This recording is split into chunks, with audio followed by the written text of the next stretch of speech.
अर्को एउटा क्वेसन छ मेरो, जस्तो कि आइक्यानले पास्ट क्वेसन सोधेको थियो एउटा, सेक्सन 21 सँग रिलेटेड छ। 21 पछि नै पनि डिस्कसन गरेको भए हुन्छ, तर मैले अहिले नै डिस्कसन गर्दिएँ। के क्वेसन सोध्यो भन्दा, आस्था Shrestha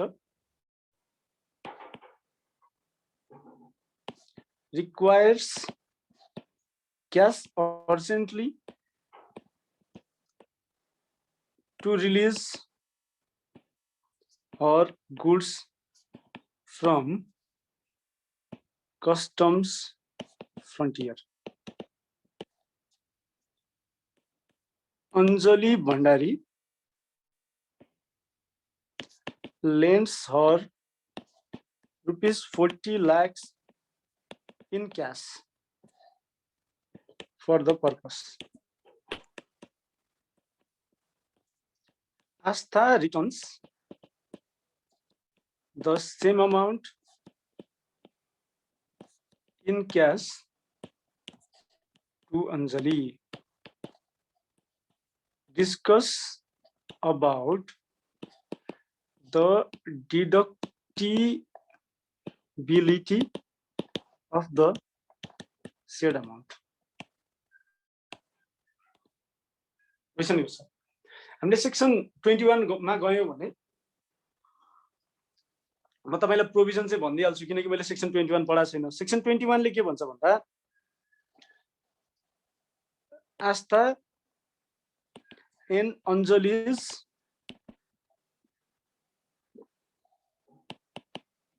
turnover exceeds ₹20 lakhs during the income year.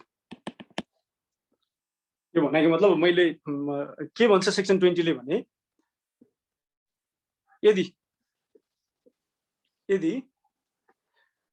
कुनै व्यक्तिले जसको टर्नओभर 20 लाख भन्दा बढी छ, कुनै व्यक्ति condition turnover greater than 20 lakhs during the year, cash payment गर्छ भने, क्याश पेमेन्ट भनेको not through account payee cheque, simple, not through account payee cheque or crediting the balance of recipient, account of recipient, sorry, crediting the account of recipient or not crediting the account of recipient. आज मेरो handwriting के भएको छ हैन,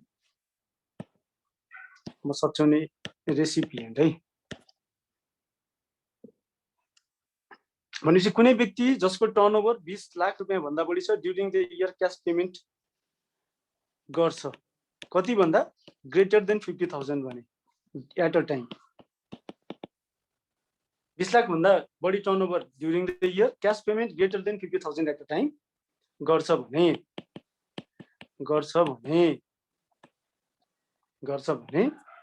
such payment is not deductible for tax purpose. कर प्रयोजनको लागि त्यस्तो payment deductible हुँदैन। Further, such payment do not form part of outgoings of asset or liability.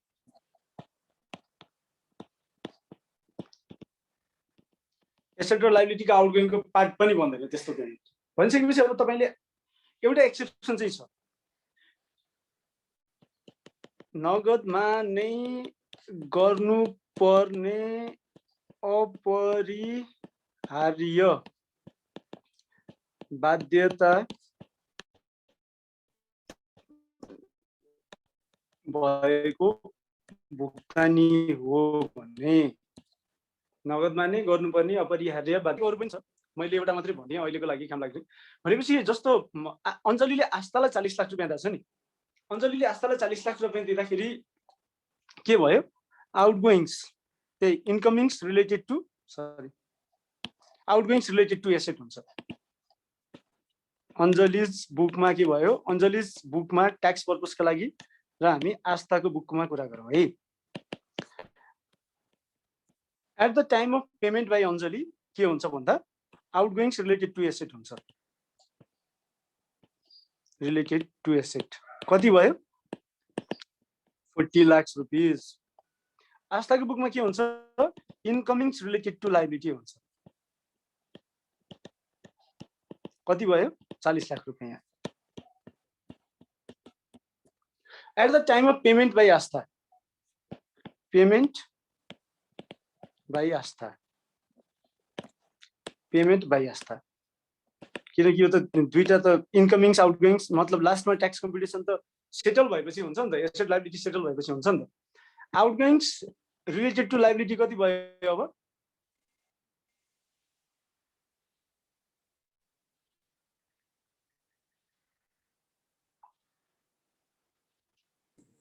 आउटगोइङ्स related to liability कति भयो अब आउटगोइङ्स रिलेटेड टु लायबिलिटी र उसको इनकमिङ्स रिलेटेड टु एसेट। डेटरसँग रिलेटेड इनकमिङ्स कति उसको लागि क्यासमै रिसिभ गरे पनि इनकमिङ त इनकमिङ नै हो भनेपछि incoming minus outgoings gain equals to 0। तर आस्थाको लागि चाहिँ के हो भन्दा उसले पेमेन्ट गर्ने बेलामा त Astha returns the same amount in cash to Anjali भनेको छ, कम्फर्टेबल पोजिसनमा पेमेन्ट गरेको जस्तो देखिन्छ नि त। भनेपछि हामीहरूले यसलाई कम्फर्टेबल पोजिसनमा पेमेन्ट भएको भन्ने मानियो भने her outgoings related to liability is 0। Therefore gain on disposal of liability कति आयो भनेपछि हामीले लायबिलिटी सेटल गर्दा वा एसेट किन्दा 50 लाख भन्दा बढी 50,000 भन्दा बढी क्यासमा पेमेन्ट गरेका छौँ र एक्सेप्सनल कन्डिसनहरू सेटिस्फाई हुँदैन भने त्यस्तो अवस्थामा त्यो आउटगोइङको पार्ट बन्दैन भन्ने कुरा तपाईहरुले पनि बुझ्नु पर्यो।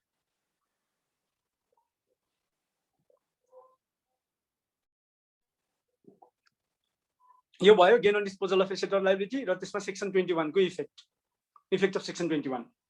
अब तपाईले कुनै सम्पत्ति किन्नु भयो, मालपोतमा जग्गा पास गर्नको लागि घुस दिनु पर्यो। अब त्यो घुसको अमाउन्टलाई आउटगोइङमा लगेर लेखाङ्कन गर्ने कि नगर्ने? मैले घुस त तिरेकै छु नगर्ने, बिकज सेक्सन 21 को सबसेक्सन 1 को चले के भन्छ भन्दा पाइदैन भनेर भन्छ। तपाईले यसरी बुझ्नु पर्यो, यो पाइदैन। अब यसपछि आयो गेन अन डिस्पोजल वा लस अन डिस्पोजल हुनलाई गेन अर लस त्यो आस्थाले पेमेन्ट गर्दाखेरि पनि क्याशमै गरे भएर आउटगोइङ 0 राखेको छ हामीले। हो, क्याशमै 50,000 भन्दा माथिको भुक्तानी क्याशमै गर्यो र क्याशमा गर्न पाउने कन्डिसन मिट भएन, त्यही भएर 0 राख्यो। उसले अकाउन्ट पे चेकबाट गर्दै समस्या थिएन। आस्थाले रिटर्न गर्दाखेरि चाहिँ अकाउन्ट पे चेक गरे भए त्यहाँ आउटगोइङ पनि 40 लाख थियो। पाइन्थ्यो, मज्जाले पाइन्थ्यो। Gain or loss on disposal loss हुनको लागि डिस्पोजल हुनुपर्छ, disposal of asset or liability हुनुपर्छ। भनेपछि डिस्पोजल छैन भने तपाईले एसेट अर लायबिलिटीको डिस्पोजल छैन भने तपाईले के गर्न पाउनुहुन्न, त्यसमा गेन लस क्याल्कुलेट गर्न पाउनुहुन्न। अब आयो revaluation gain of asset, revaluation gain on asset. Sir एउटा ट्याक्सेबल हो कि हजुर अञ्जलीले नि त पहिला पेमेन्ट गर्दाखेरि क्याशमै गरे त उसकोमा चाहिँ आउटगोइङ चाहिँ राखेको छ हैन हामीले?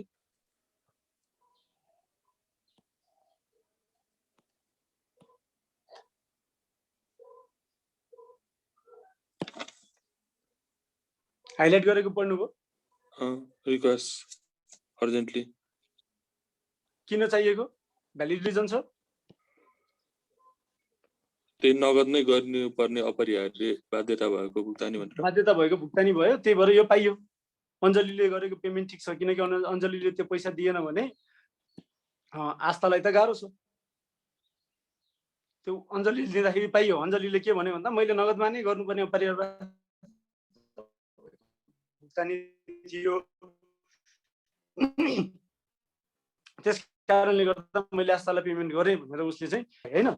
अब उसको त इन्कमिङको पैसा पाइसकेपछि त लायबिलिटीसँग रिलेटेड इन्कमिङ्स भइहाल्यो 40 लाख रुपैयाँ अटोमेटिकली। अब पेमेन्ट गर्ने बेलामा फेरि त्यस्तै अपरिहार्य बाध्यता भएको बेलामा पेमेन्ट गरेको भए क्याशमा केही समस्या थिएन। एकदमै कम्फर्टेबल पोजिसन भएको बेलामा पेमेन्ट गरे, त्यही भएर आउटगोइङमा कन्सिडर भयो। हामी सेक्सन 21 पढ्दाखेरि फेरि यसलाई एकचोटि रिकल गरौँला, त्यति भयो भने सजिलो हुन्छ।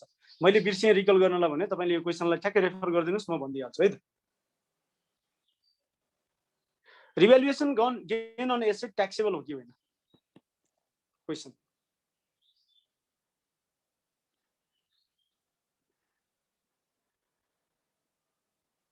ठिक छ, question revaluation gain on asset taxable हो कि होइन भन्नलाई पहिला त्यो गेन डिस्पोजलमा भयो कि होइन, हो कि होइन आइडेन्टिफाई गरौँ।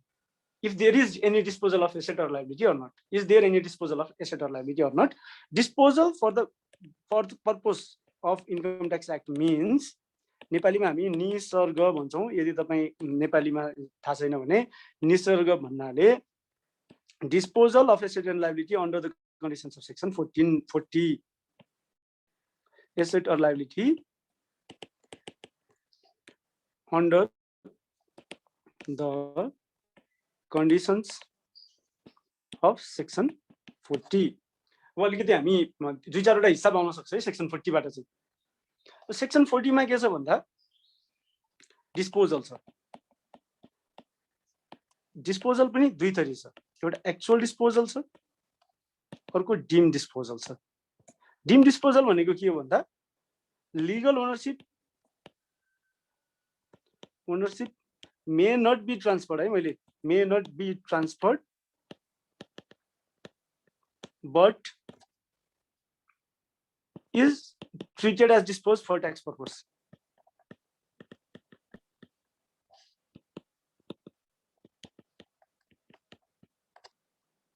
Is treated as disposed for tax purpose. Actual मा दुईटा छ, of asset of liability। र हामी डिस्पोजल को लागि हामी के गर्छौं भन्दा अब कन्डिसन्स हेर्छौं। डिम डिस्पोजल यो सेक्सन 40 को सबसेक्सन 1 मा छ, यो सेक्सन 40 को सबसेक्सन 2 मा छ, यो सेक्सन 40 को सबसेक्सन 3 मा छ। त्यो बाहेक अरु दुईवटा कुरा आउँछ। जस्तो अघि मैले आउटगोइङ्स भन्ने बेलामा अलिकति कुरा छुटाएछु थोरै। Outgoings in relation to assets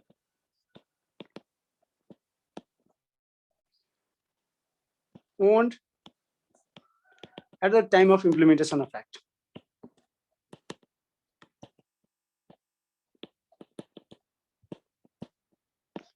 चैत्र 19 गते ओन गरेको त्यो बेलामा ओनरशिपमा रहेको एसेटको केसमा आउटगोइङ्स भनेको market value of asset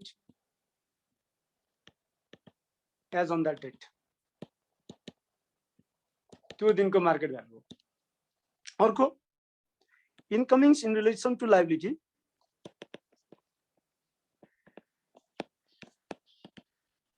liabilities owed at the time of implementation of Act.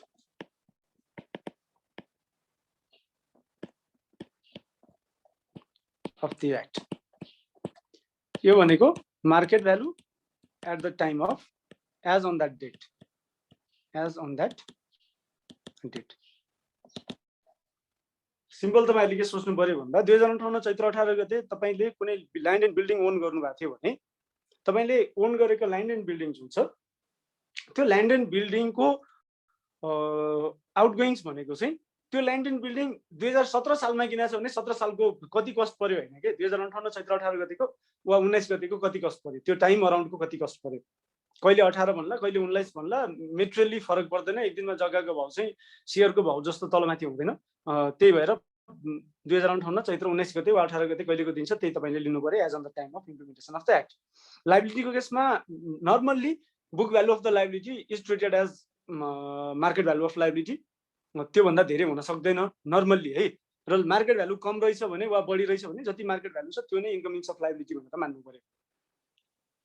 तपाईहरुले यो दुईटा याद गर्नु पर्यो। जस्तो मैले यही भनेको थिएँ ट्रान्जिशनल प्रोभिजनको केसमा 2058 चैत्र 18 गते को दिनमा कुनै इम्प्लोइ पेरोलमा थियो र त्यो इम्प्लोइले त्यो बेलासम्म रिटायरमेन्ट बेनिफिटहरु अक्रू गरेछ अन दैट डेट, त्यो बेलासम्मको रिटायरमेन्ट बेनिफिटमा ट्याक्स एक्जम्पसन हुन्छ भनेर मैले तपाईहरुलाई भनेको थिएँ। योभन्दा अगाडि इम्प्लोइमेन्टको कुरा पढ्ने बेलामा त्यो पनि तपाईहरुले ख्याल गर्नु पर्यो।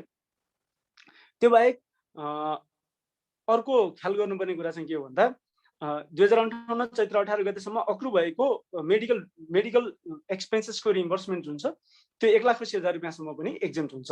यो कुरालाई पनि ख्याल गर्नु पर्यो। भनेपछि टोटल 4 वटा चाहिँ ट्रान्जिसनल प्रोभिजन छ इन्कम ट्याक्स एक्टमा। ट्रान्जिसनल प्रोभिजन हो यो। पहिलाको लमा ट्याक्स नलाग्ने, अहिले ट्याक्स लाग्ने बनाएपछि त्यो बेलासम्मको अमाउन्टलाई ट्याक्स नलाग्ने बनाएको हो, अरू केही पनि होइन। यो इन्कमिङ आउटगोइङसँग रिलेटेड भयो। अब when actual disposal of liability कुन बेलामा, एसेट कुन बेलामा हुन्छ, actual disposal of assets condition चाहिँ यो हामी कन्डिसन्सको कुरा गरेका छौँ। एसेट्स कुन बेलामा हुन्छ भने 9 वटा कन्डिसन्स आउँछ। हेर्नुहोस् है,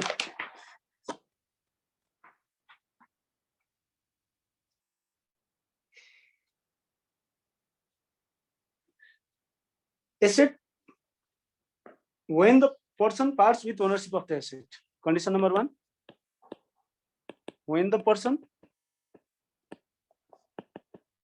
part with ownership of the asset. सम्पत्तिको स्वामित्वबाट हटेमा।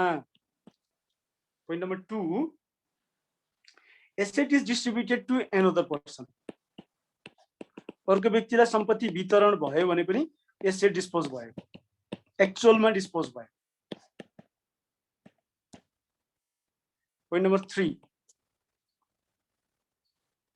sold under, asset is sold under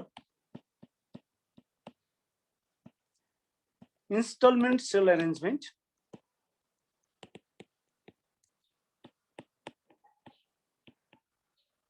annuity or finance lease, or leased out under finance lease arrangement. Finance lease मा asset lease out हुनु पनि asset को actual disposal हो। 4 number, asset is cancelled. Forex को केसमा तपाईले forward exchange contract cancel भयो भने के हुन्छ? If the forward exchange contract is asset, asset dispose भएको मानियो, एसेट इज क्यान्सल। कन्ट्र्याक्टको केसमा हुन्छ यो। स्वाप, अप्सन्स फ्युचर्सको केसमा चाहिँ एसेट क्यान्सल भयो भने डिस्पोजल भएको मानिन्छ। त्यसपछि एसेट इज 5औं नम्बरमा डिस्ट्रोयड, 6औं नम्बरमा लस्ट। के भयो, एउटा छुट्यो?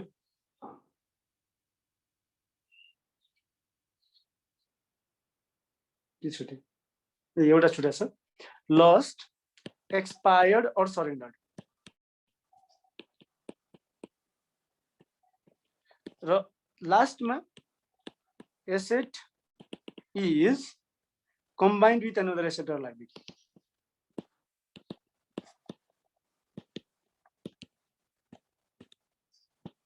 तपाईले 9 वटा देख्नुभयो होला, 6, 7, 8, 9 सरेन्डर पनि हो।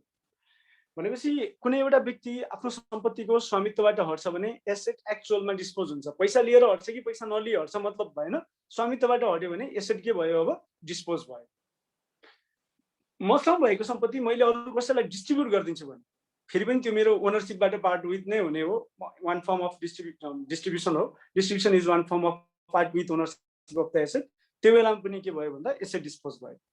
मैले एसेटलाई किस्ताबन्दी बिक्रीको माध्यमबाट वा फाइनान्स लिजको माध्यमबाट किस्ताबन्दी बिक्रीमा बिक्री गरेँ भने, इन्स्टलमेन्ट सेल्समा सेल्स गरेँ भने, वा फाइनान्स लिज अरेन्जमेन्टमा लिज आउट गरेँ भने त्यो एसेट पनि सेल भयो के, मतलब डिस्पोज भयो के मानिन्छ एक्चुअलमा। एसेट क्यान्सल भयो, डिस्ट्रोय भयो, लस्ट भयो, एक्सपायर्ड भयो, सरेन्डर भयो, डिस्पोज भएको मानियो। एउटा एसेट अर्को एसेट वा लायबिलिटीसँग कम्बाइन भयो भने त्यो पनि के भयो? डिस्पोज भएको मानियो। अर्थात् तपाईले एउटा लायबिलिटी सेटल गर्नलाई अर्को एसेट दिनुभयो भने, वा तपाईको अब भनौँ न मेरो लागि त कुनै एउटा एन्टिटी एसेट हुन सक्छ, यो त्यो एन्टिटी अर्को एन्टिटीसँग गएर कम्बाइन भएर तेस्रो एन्टिटी बन्यो भने दुईटा एन्टिटी के भयो? अब कम्बिनेसन भएर डिस्पोज भयो र तेस्रो एन्टिटी फर्म भयो। भनेपछि डिस्पोज भएर नयाँ एन्टिटी फर्म भयो। त्यो कुरा हेर्नु पर्यो। अब सिम्पल तपाईले एसेट डिस्ट्रोय भयो भने के रहेछ? लस भयो भने पनि एक्चुअल डिस्पोजल रहेछ, एक्सपायर्ड भयो भने पनि, सरेन्डर भयो भने। What if your trading स्टक्स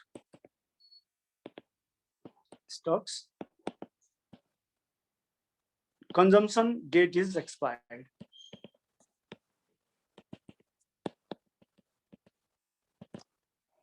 trading स्टकको कन्जम्सन डेट इज एक्सपायर भयो भने के गर्ने? ट्रेडिङ स्टकको सेल्स सेक्सन 7 सबसेक्सन 2 मा इन्क्लुड हुने कति हुन्छ? 2 को ख मा है 0 हुन्छ। कस्ट अफ ट्रेडिङ स्टक चाहिँ के भयो? ट्रेडिङ स्टक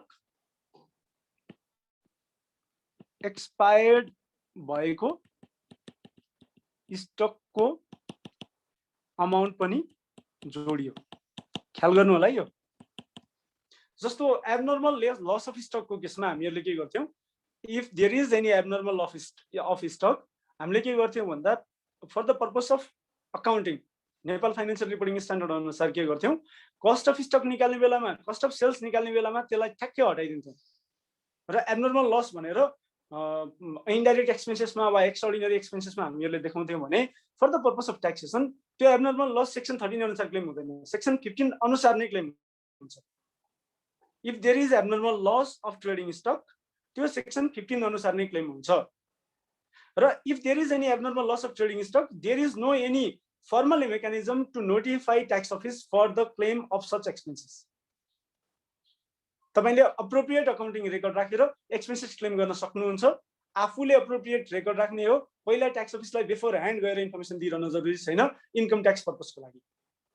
भ्याट पर्पसको लागि चाहिँ के छ भन्दा सेक्सन 39 रुल 39 को एप्लिकेबल हुन्छ। हामी भ्याट पढ्ने बेलामा नै त्यो कुरा डिस्कसन गर्छौं।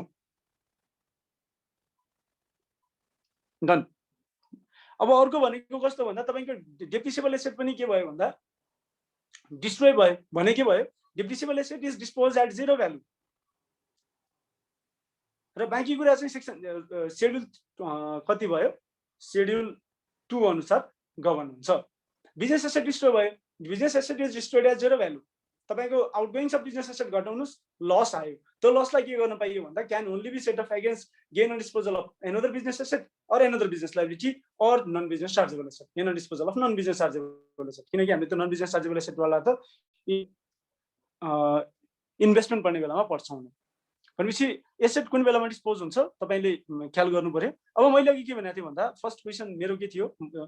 Revaluation gain on asset taxable हो कि होइन भन्दा रिभ्यालुएसन गरेको छ कुनै एसेटलाई भने यो कुनै पनि कन्डिसन अनुसार because there is no part with the ownership of asset, because the asset is not distributed to another person, because asset is not sold or leased out, because asset is not cancelled, destroyed, lost, expired or surrendered or there is no combination of asset with another asset or liability. त्यही भएर actual disposal होइन रहेछ। Actual डिस्पोजलमा परेन revaluation. अब dim disposal हो कि हैन एकछिनपछि कुरा गर्छौं। पहिला हामी के गर्छौं? एक्चुअल डिस्पोजल अफ लायबिलिटीको कन्डिसन हेर्छौं।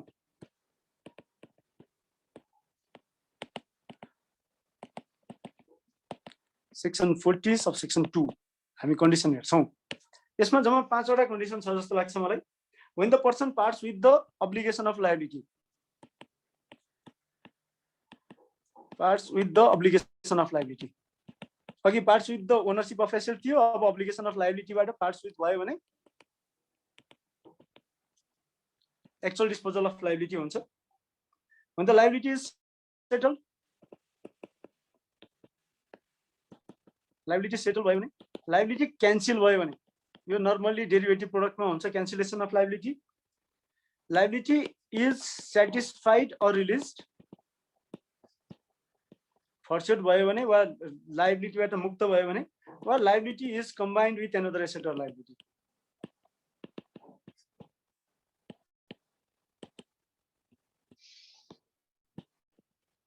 यस्तो केसमा एक्चुअल डिस्पोजल अफ लायबिलिटी भयो। यस्तो केसमा एक्चुअल डिस्पोजल अफ लायबिलिटी भयो। Now we are done with actual disposal of लायबिलिटीको कन्डिसनहरु 5 वटा condition.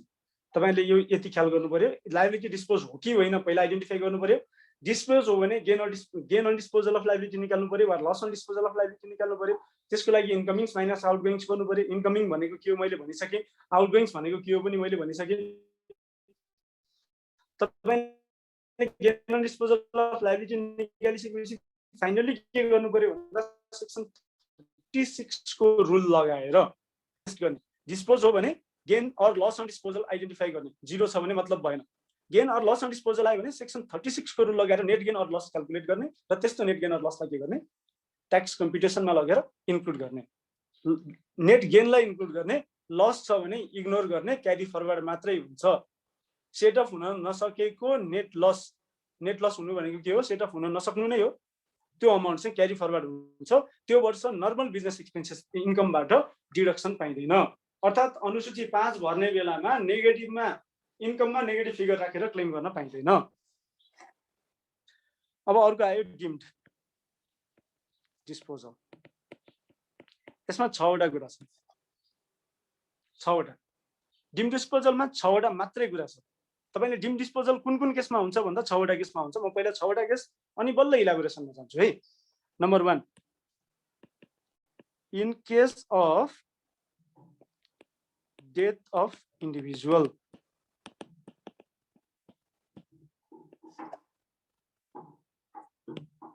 asset and liability owned or owed by the individual is deemed to be disposed just before his death. Asset and liability owned and owed by the individual is deemed to be disposed just before his death. कुनै मान्छे मर्यो भने ऊ मर्नु भन्दा तत्काल अघि उसले आफ्नो सम्पत्ति र दायित्व निसर्ग गरेर मरेको मानिन्छ।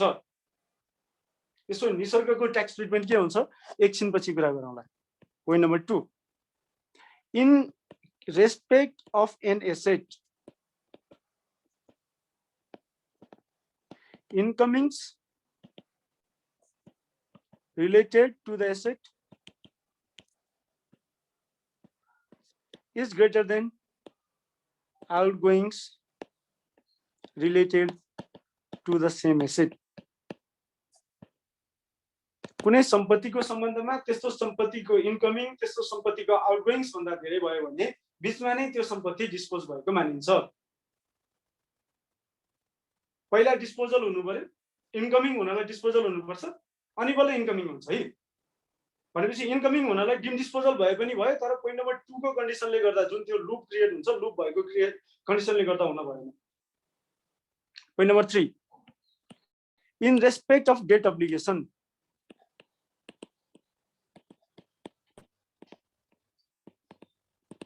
A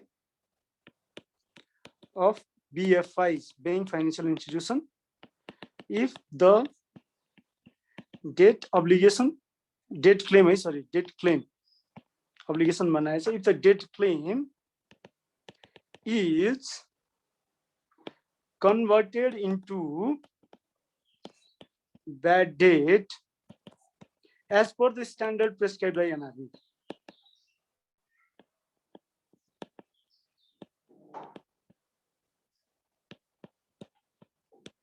फेरि न्यू खोज्यो, 10 मिनट मात्रै बाँकी छ भन्छ यसले। Point number 2, of any other person then BFI, other than BFI, any person other than BFI, BFI बाहेक अरूको केसमा if the person reasonably believes that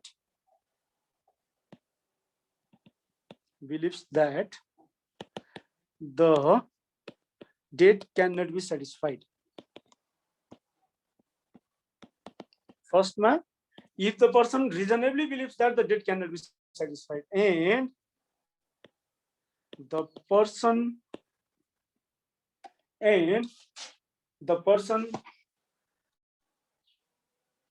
has taken all reasonable steps, the person takes all reasonable steps to recover the due.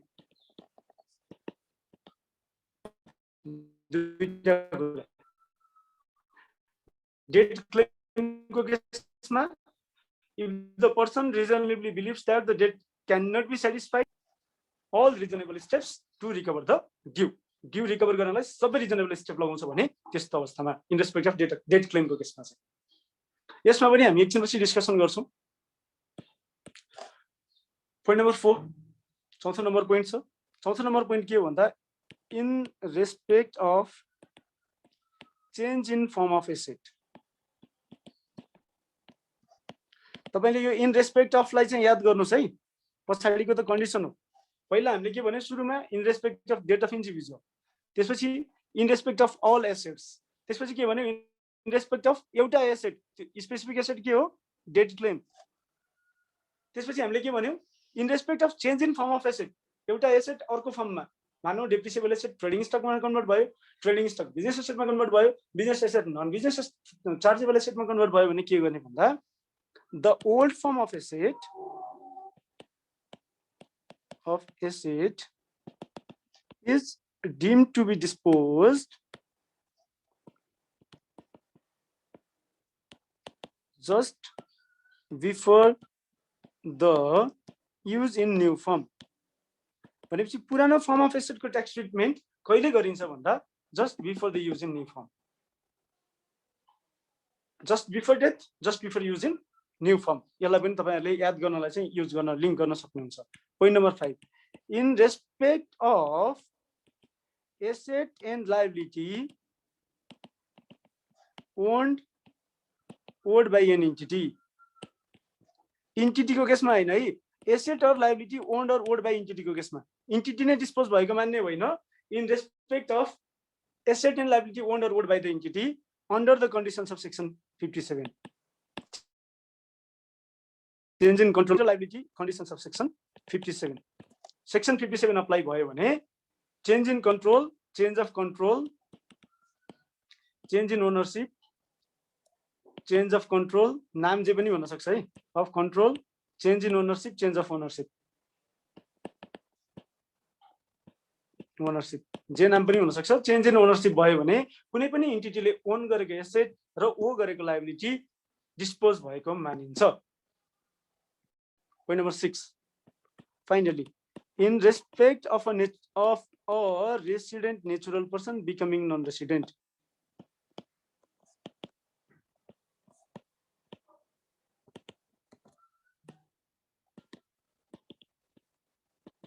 in respect of a resident natural person becoming non-resident,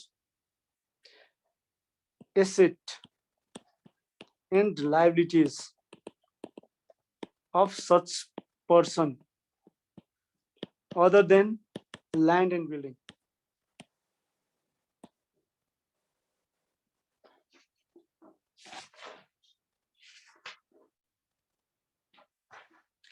land and building in Nepal, Nepal बाहिर रहेको हैन है, नेपाल भित्र रहेको, in Nepal other than land and building Nepal is deemed to be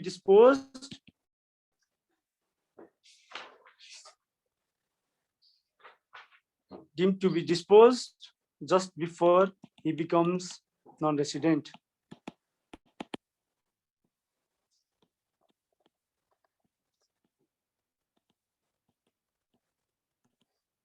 There are 6 conditions of deemed disposal, जम्मा 6 वटा हो। तपाईले अब रिभ्यालुएसन यो 6 वटामा कतै भेट्नुभयो भन्दा कतै पनि भेट्नुहुन्न, त्यही भएर रिभ्यालुएसन को बेलामा डिस्पोजल हुँदैन, सो रिभ्यालुएसन गेनमा इन्कम ट्याक्स लाग्दैन। Point number 1 death of individual, point number 2 in respect of asset, point number 3 debt claim, point number 4 change in form of asset, point number 5 asset and liability owned or owned by entity, र point number 6 in respect of resident natural person becoming non resident. यी केसमा deem disposal हुन्छ। तपाईले memorise गर्नु पर्यो। I क्यानले question सोधिरा हुन सक्छ, यसमा सिम्पल खालको क्वेशन सोधिरा हुन सक्छ। हामीसँग 4 मिनेट छ, क्वेशन छ भने सोध्नुस्। Do you have any question? छैन भने हामी यसको इलाबोरेसनमा नेक्स्ट सेसनमा, किनकि अब यसले टाइम थप्दिएन, युजली टाइम थप्दिन्थ्यो, अहिले चाहिँ टाइम थप्दिएन, अपग्रेड गर भन्छ, फटा रहेछ यो जुम।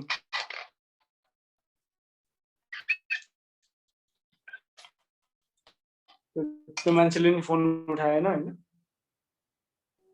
सर, माइक्रोसफ्ट टिममा क्वेशन छैन भने त्यसमा सजिलै हुन्छ। हजुर